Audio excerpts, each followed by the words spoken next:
Good morning. Good morning. Yeah, good morning. Oh, I'm so happy that How you you're doing? here. Oh, I'm back.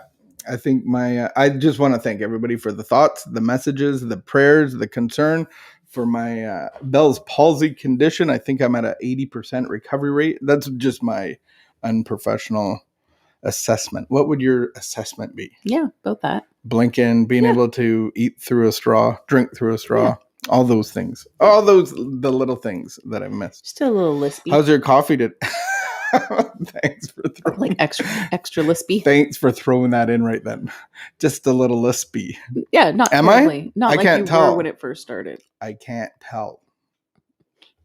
Like, to me, I don't sound lispy, but maybe I do. I'll have to think about that.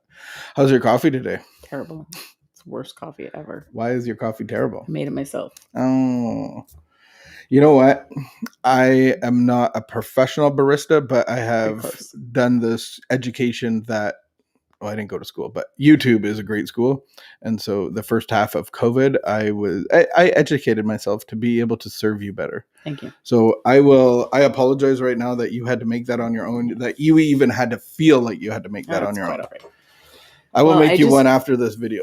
I just know that it gets tiresome when you always have to do things for other people. So I wanted to preserve you from that fatigue. Just give me a little bit of extra gas in my tank for the later afternoon. Yes. No, I love serving you coffee because it brings a smile to your face. It does. Every time I do it, you don't expect it. And I feel like every time I bring you a coffee, you just light up inside and you're like, oh my goodness, like you like literally didn't expect it. It's like, oh, wow. Oh, my goodness. Thank you so much. I live for those moments. Should we do our reading? We should do our Letting go of fear. Picture yourself swimming, floating peacefully down a gentle stream. All you need to do is breathe, relax, and go with the flow. Suddenly, you become conscious of your situation. Frightened, overwhelmed with what ifs, your body tenses. You begin to thrash around, frantically looking for something to grab onto. You panic so hard you start to go under. Then you remember you're working too hard at this. You don't need to panic. All you need to do is breathe, relax, and go with the flow. You won't drown. Panic is our great enemy. We don't need to become desperate. If overwhelming problems appear in our life, we need to stop struggling. We can tread water for a bit until our equilibrium returns. Then we can go back to floating peacefully down the gentle stream. It is our stream. It is a safe stream. Our course has been charted. All is well. Prayer for today. Today I will relax, breathe, and go with the flow. And try not to drown. I think it's a good analogy with the water because water can be so beneficial. Like we're supposed to drink it. It's nice in a wave pool. Like there's in a hot tub. Like water can be so beneficial and pleasant. But then if you've ever drowned, have you ever drowned? Like almost drowned? Have you? Do I know this? I was 5. You remember that? Yeah.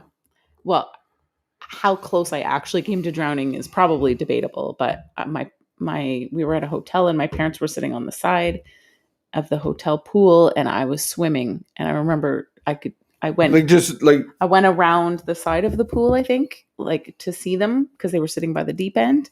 And then I slipped. And then I just remember going under and like I could see them and then I couldn't. And then I couldn't. And you're gasping for breath, panicking. Scared. Yeah. They saw me and they got me out. I have one of those. And it's not like anybody had to do chest compressions or anything like that. But like I was really scared. Panic. And that's the thing. Does fear lead us into panic? And so fear is great, but I had that same panic where I put water wings because I'm a boy. So I do things, you're just climbing to see your parents and making eye contact. No, I'm in the shallow. I'm putting my water wings on my legs. On your legs. And instantly my legs came up and I didn't have water wings on my arms. So I'm like going under. And I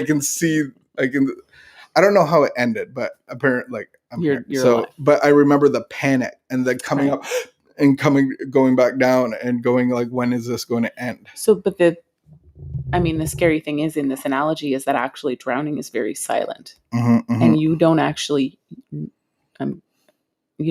know when someone's drowning. Like you won't even necessarily hear them.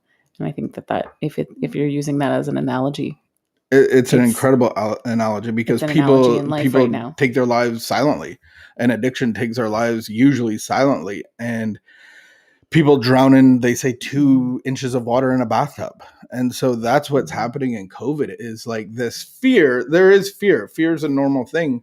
But when we react to it and have it control our lives and we come under it, we start to panic. And a lot of times that happens within us. And so I think it's really important to talk about it. I think it's really important to acknowledge it. And even though it might not be the cool thing to do or the, like no one really wants to talk about their weaknesses, but I saw a friend of mine on Facebook and he talked for half an hour how he's being consumed by the anxiety, the fear, the burden, we have to get those things out, and people will come around you and encourage you and help you. And there is help. You're not alone.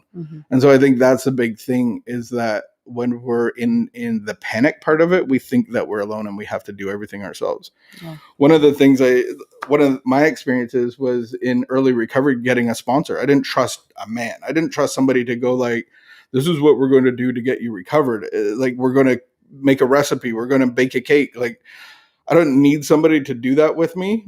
And I don't definitely need recipes. I have everything I need. I have a big book. I have a Bible. I have God. And I don't need some dude sitting with me and guiding me through the process. And after 3 months of recovery, I was forced to do that. And I saw the benefit of it.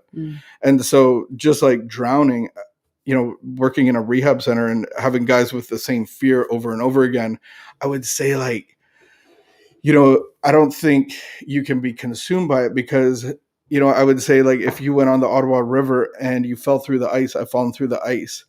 And if somebody's grabbing out their hand, you're just going to grab their hand. You're not going to be like, oh, I can't grab your hand. I don't trust you. And I understand that there's a process, but when you're drowning and dying and being consumed and you're in full panic mode, just grab the hand that's reaching towards you and go from there. And God's going to lift you out of the water, and it's going to be on his power and not your power, because that's the thing. We feel like we have to fix it all. I have to, get back to ground zero. And so then I can be normal again, or really I can move forward. So those are my fear thoughts. Oh, I have one more fear analogy that I just got recently, because I was doing the work again of the 12 steps.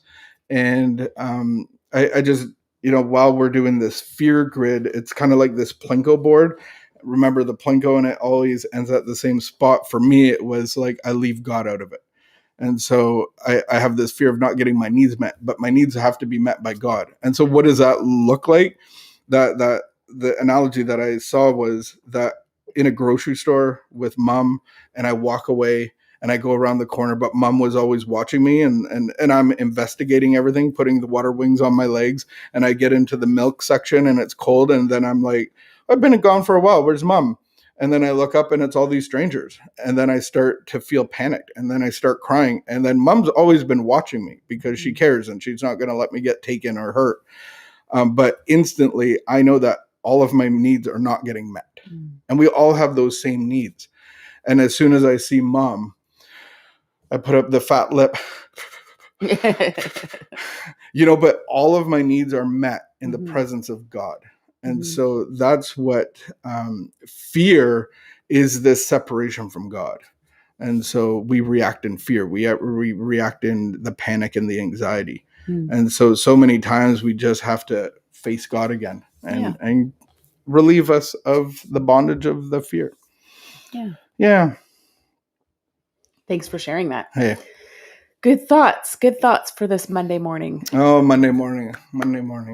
All right. So we can see you every day, but we can see you on Wednesday at noon Eastern for our recovery meeting. And it's open to anybody investigating recovery, looking for recovery, in recovery, a family of an addict, or not a family of an addict, a person with a addict in their family.